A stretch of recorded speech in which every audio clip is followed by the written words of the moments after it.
Hola, muy buenas. Os quería enseñar un cuchillo de los que tengo. Es un cuchillo de submarinismo. Fue un regalo de un amigo mío de seguridad. Ya tiene bastantes años, como podéis comprobar. ¿Vale? Es de la casa Scuba Pro. ¿Vale? Ya lo he utilizado. La funda es dura. ¿Vale? Es una funda de plástico súper resistente. El cuchillo es un cuchillo pequeño.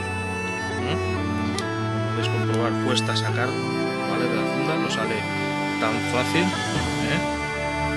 Podéis ver.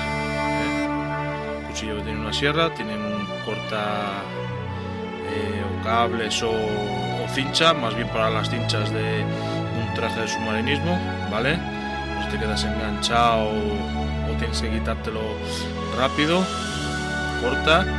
Corta muy bien lo que es la sierra, ¿vale? La funda, como podéis ver, es plástico,